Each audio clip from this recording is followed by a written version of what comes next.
strength, courage, and attention. The alien queen's daughters are intrigued. The envoy's arrival. The diplomatic vessel glided through Nebulan's iridescent atmosphere, its hull reflecting the planet's perpetual twilight glow. Inside, Terran Voss checked his appearance one final time in the polished surface of his communication pad.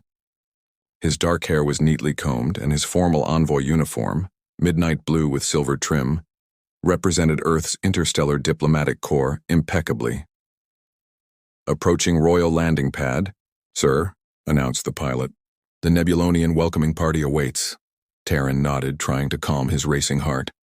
After 3 years of interstellar tensions between Earth and Nebulon, this mission represented humanity's best hope for peace. The Nebulonians controlled the galaxy's richest deposits of quantum, crystals essential for faster-than-light travel.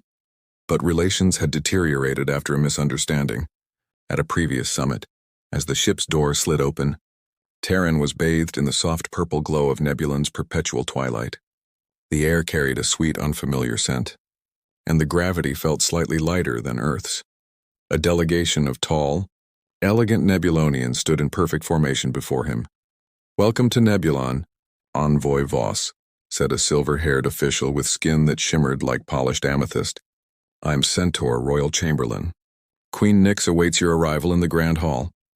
Terran followed Centaur through corridors of flowing architecture, where crystal and living plant matter seemed to merge seamlessly. Nebulonian guards watched him with unblinking violet eyes, their faces impassive. When they reached the Grand Hall, Terran nearly gasped.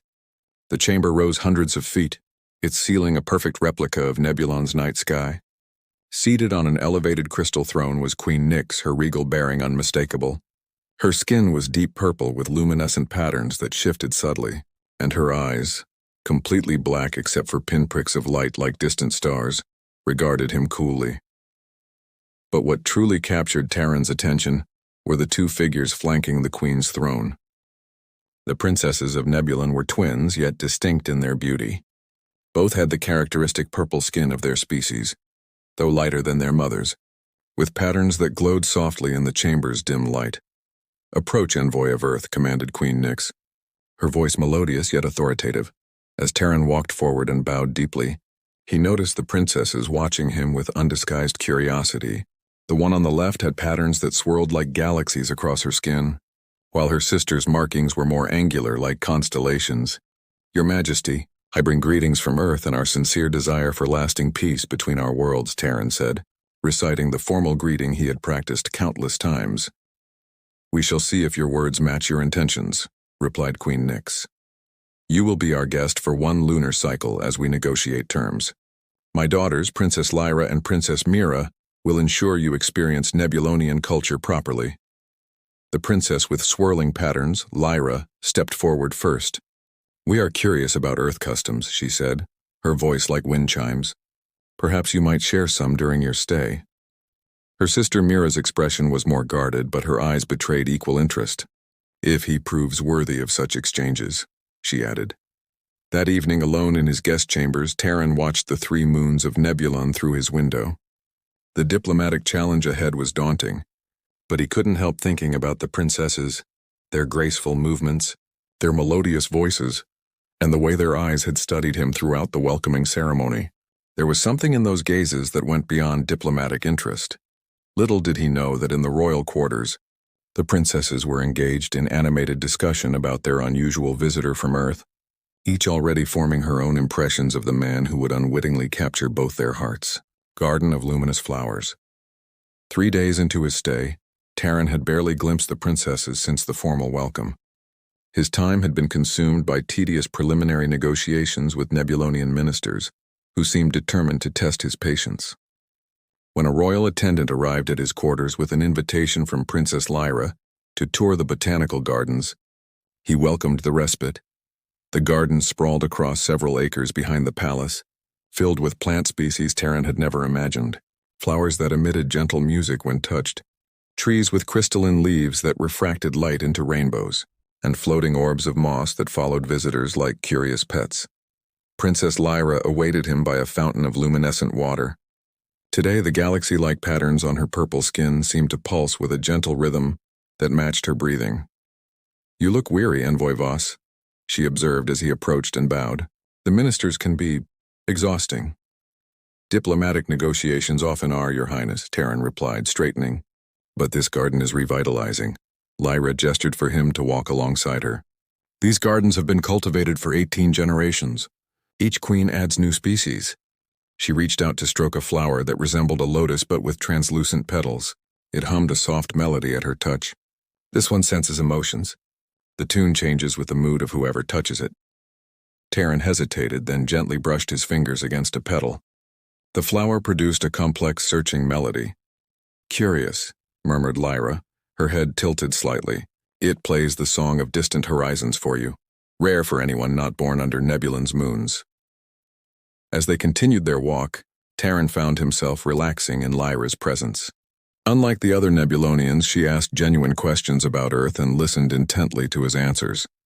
Is it true humans form pair bonds based on emotional attachment rather than genetic optimization? She asked as they sat beside a pool where aquatic plants created patterns of light below the surface.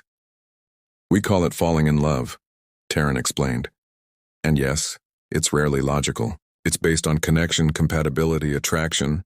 How do you know when this love occurs? Lyra's star-flecked eyes studied him intensely. It's different for everyone, he said. Sometimes it's immediate, what we call love at first sight. Other times it grows slowly through shared experiences. Lyra was silent for a moment. Nebulonians traditionally mate for genetic advancement, though some recent generations have begun to question this approach. Her patterns shifted, revealing what Terran had begun to recognize as embarrassment. I've always been curious about the human way. As twilight deepened around them, Terran impulsively shared stories of Earth's great romances, both historical and personal. Lyra moved closer as he described his grandparents' 60-year marriage. They still looked at each other like they were seeing something miraculous, he said softly. That is beautiful, Lyra whispered, her hand unexpectedly brushing against his. The contact sent a subtle warmth through Terran's arm. Her skin was softer than he had imagined, with a silky texture that reminded him of flower petals. Their eyes met, and for a moment, the diplomatic mission, the political tensions, everything faded away. There was only this connection, fragile and unexpected. The moment broke when a sharp voice called out, "Sister, Mother requests your presence immediately." Princess Mira stood on a nearby path, her angular patterns flashing with what Terran interpreted as displeasure. Her eyes moved between Terran and Lyra, lingering on their hands, which had quickly separated. Of course, Lyra replied, rising gracefully. To Terran, she added, Thank you for sharing your stories. Envoy, perhaps we can continue another time. As Terran watched the princesses depart, Mira casting one last unreadable glance over her shoulder, he realized he was treading on dangerous ground. Developing feelings for one royal daughter was diplomatically risky enough. But something in Mira's gaze suggested his situation might be even more complicated than that. The Crystal Caves Challenge. You spend considerable time with my sister, Princess Mira stated bluntly the following evening, having intercepted Terran on his way back from negotiations. Her Highness has been graciously sharing Nebulonian culture with me, Terran replied carefully. Mira's angular patterns pulsed with intensity. Lyra shows you gardens and tells you stories. I wonder if you're truly as capable as Earth claims or merely charming. There was challenge in her voice, and Terran sensed this was more than sisterly competition. I serve Earth in whatever capacity required, Your Highness. Then you'll accompany me tomorrow at dawn. The crystal caves await those with true courage. Without waiting for his response, she turned and walked away, the light catching her purple skin in a way that emphasized her regal bearing. The crystal caves, Terran discovered from a nervous attendant, were a natural formation beneath the palace, beautiful but treacherous. Many Nebulonian warriors undertook the journey as a rite of passage. Some never returned. Dawn found him at the cave entrance dressed in flexible attire provided by the palace. Mira waited, wearing fitted garments that resembled armor, her hair braided tightly against her head. You came, she observed, genuine surprise in her voice. I wouldn't miss an opportunity to experience Nebulonian traditions, Terran replied, hoping his voice betrayed none of his apprehension. The cave entrance sloped sharply downward, illuminated only by bioluminescent fungi. As they descended, the temperature dropped, and the walls began to glitter with embedded crystals that grew more numerous and larger as they progressed. The crystals respond to thought patterns, Mira explained, her voice echoing. Fear causes them to emit radiation that disorients and ultimately kills. Clarity of mind is your only protection. They reached a chamber where crystals formed a maze of razor-sharp edges. Mira moved through with practiced grace, but when Terran followed, the crystals seemed to shift, nearly slicing his arm. Focus, Mira commanded. Your thoughts are scattered. Terran closed his eyes briefly, centered himself, and visualized a clear path. When he moved again, the crystals remained still.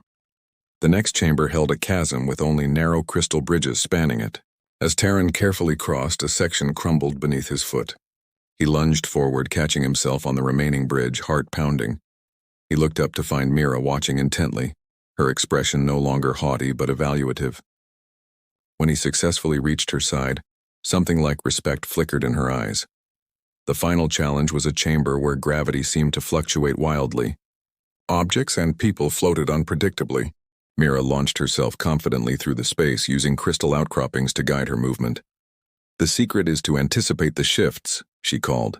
Feel the energy patterns. Terran struggled at first, tumbling uncomfortably, but gradually found the rhythm. When he finally reached the far side where Mira waited, they were both breathing hard, exhilarated. You adapted quickly, she acknowledged. Few outsiders manage that chamber at all. In the soft glow of the crystals, her usually stern features had softened. There was a vitality to her that Terran hadn't noticed before, a fierce joy that complemented her sister's gentleness. Why did you bring me here? Terran asked. Mira's pattern shifted in what he now recognized as thoughtfulness. To see if you were worthy of Nebulon's attention, and perhaps of my sister's. And your judgment? Their eyes locked, and for a moment the same connection he'd felt with Lyra sparked between them. You are not what I expected, Terran of Earth. She used his first name, a departure from formal address that didn't go unnoticed. As they made their way back to the surface, their conversation flowed more naturally. Mira revealed her passion for Nebulonian military strategy, and her frustration at being seen as merely a princess rather than a future leader. When they emerged into daylight, Lyra was waiting, concern evident in her expression. Seeing them together, disheveled but unharmed, her patterns shifted rapidly. You took him to the caves? She asked her sister incredulously. He passed, Mira replied simply. The look that passed between the sisters contained an entire unspoken conversation. As Terran headed to his quarters to clean up before the afternoon's negotiations, he realized his diplomatic mission had just become infinitely more complex, and his heart perilously divided. Nebulonian Night Festival. The Night of 3 Moons occurs once every 60 cycles, explained Centaur as he escorted Tehran to the palace's grand courtyard. It is our most sacred festival. The courtyard had transformed into a wonderland of light and sound. Crystalline structures amplified the glow of the 3 moons, now perfectly aligned overhead, while Nebulonians in ceremonial attire gathered in concentric circles. The air vibrated with anticipation and the sweet aroma of burning incense. Queen Nyx sat upon a temporary throne of living crystal, her elaborate headdress catching moonlight in hypnotic patterns. Beside her, Princesses Lyra and Mira wore matching gowns that seemed woven from starlight itself, their purple skin adorned with delicate silver markings for the occasion. You honor us by participating. Envoy Voss, Queen Nyx said when Terran approached and bowed. Tonight, may the boundaries between our worlds thin. The ceremony began with ancient songs in the Nebulonian tongue, melodies that resonated in Terran's chest rather than his ears. Though he couldn't understand the words, the emotion was universal: hope, connection, renewal. As the final notes faded, Queen Nyx rose. Now we dance beneath the triple light as our ancestors have done since time immemorial. Tonight all are equal in the dance. Nebulonians paired off, forming intricate patterns across the courtyard. Terran stood uncertainly until Princess Lyra approached, her galaxy patterns swirling rapidly. Will you dance with me, Terran of Earth? She asked, extending her hand. The dance was unlike any Terran knew, part flowing movement, part synchronized energy. Lyra guided him patiently, her touch sending pleasant tingles through his nervous system. "You're a natural," she whispered as they moved in harmony with the music. Some believe the dance reveals soul compatibility. Their eyes met, and Taryn felt that now familiar connection intensify. As they spun beneath the three moons, the world narrowed to just them, until the music shifted, signaling a change of partners. Suddenly, Mira stood before him, her angular patterns pulsing with intensity. "My turn, Earth Diplomat," she said, taking his hand with confident grace. Dancing with Mira was entirely different, more challenging, more passionate. Where Lyra flowed like water, Mira burned like fire. She led him through complex steps that required perfect coordination. "You survived my challenge," she said as they moved in perfect synchronization. "Few impress me so readily." "I'm honored by your approval, Your Highness," Taryn replied, surprised by how genuinely he meant it. "Mira," she corrected. "Tonight formality is suspended." As the music reached a crescendo, Mira drew closer than protocol would normally allow. Taryn could see the individual points of light in her eyes, feel the warmth radiating from her purple skin. "Your heart beats differently than ours," she observed quietly. "Faster, especially now. Is that disappointing?"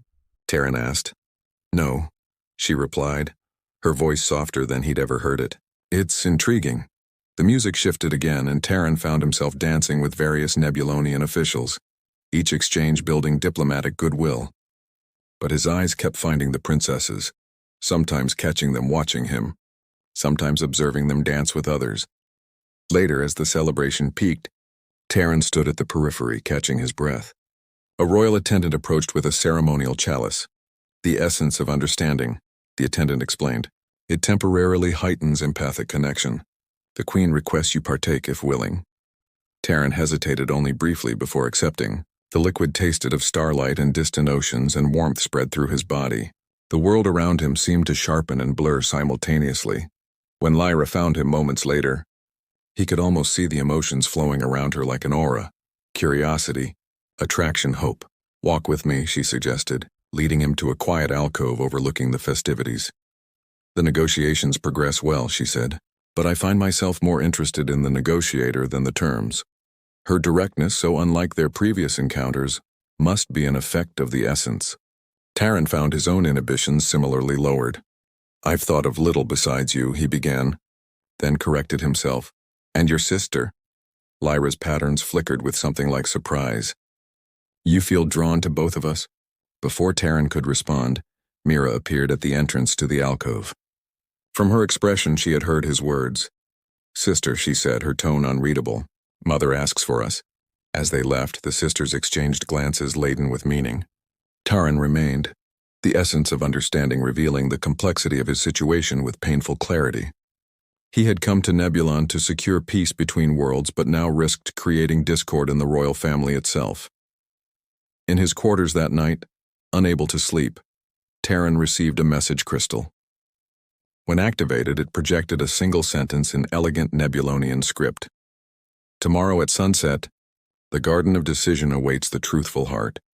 The message was unsigned, leaving him wondering which princess had sent it, or if perhaps both had. Starlight Union. The Garden of Decision was the oldest section of the royal grounds, a circular clearing surrounded by ancient trees whose crystalline leaves hummed with accumulated wisdom. At its center stood a pool of liquid that mirrored not just appearances, but, according to legend, the true nature of those who gazed upon it. Taryn arrived at sunset as instructed, his heart heavy with the weight of decision. The peace negotiations had reached a critical juncture, with terms nearly finalized. Within days he would return to Earth, leaving Nebulon and its princesses behind unless fate intervened. Both Lyra and Mira awaited him, standing on opposite sides of the mirrored pool. Their expressions were solemn, their patterns subdued. "Envoy Voss," Lyra began formally. "Taryn," Mira corrected, the softness in her voice surprising him. "We have brought you here because Nebulon stands at a crossroads," Lyra continued. "As does Earth, as do we all." Mira stepped forward. "The alliance between our worlds is vital, but traditional diplomatic ties have proven fragile in the past. Our mother has proposed a more permanent solution," Lyra explained. A union between Earth and Nebulon through marriage. Terran's pulse quickened. Marriage? To one of us, Mira clarified.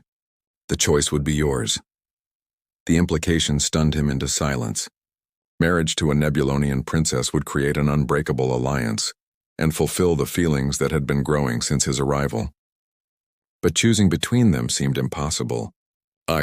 He began, but a commotion from the palace interrupted him. Centaur rushed into the garden, his usually composed demeanor shattered.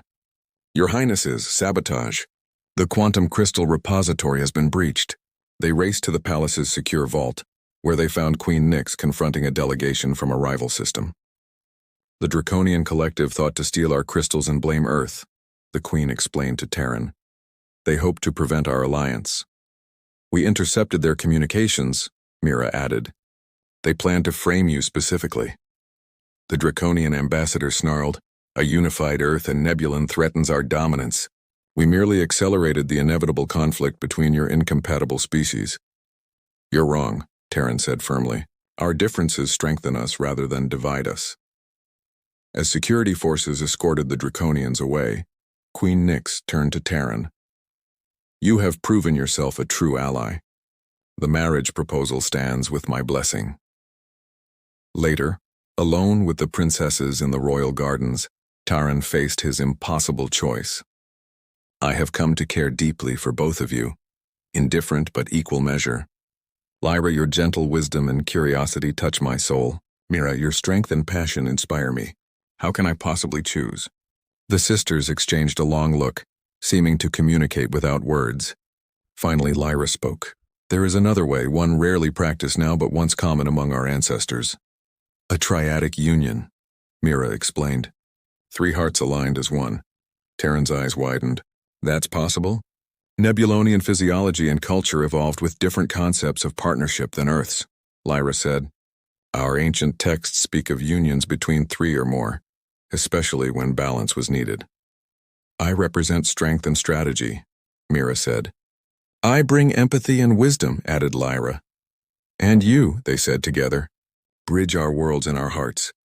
Terran looked between them, seeing not just beautiful princesses but partners who complemented each other in him in ways he'd never imagined possible. Such a union would create the strongest possible alliance between our worlds, he said slowly. But more importantly, it feels right. 3 days later, beneath the light of Nebulon's triple moons, a ceremony unlike any in recent memory took place. Earth's dignitaries watched in amazement as their envoy joined in union with both Nebulonian princesses, their hands bound together with living crystal vines. 3 strands intertwined are stronger than any alone, Queen Nyx proclaimed as she blessed the union. May this bond between Earth and Nebulon, between Terran, Lyra, and Mira, bring lasting harmony to our worlds. As the ceremony concluded, Terran stood with his new partners, their purple skin glowing with happiness patterns he had learned to read during his time on their world. Their journey would not be simple. They would face prejudice, logistical challenges of dividing time between planets, and the everyday complexities of a 3-person relationship. But as they looked out at the stars they would navigate together, Terran knew with certainty that love, in whatever unexpected form it took, was worth every challenge. The union of Earth and Nebulon had begun with diplomacy, but would endure through something far more powerful. Hearts that recognized themselves in each other, regardless of the worlds that had shaped them.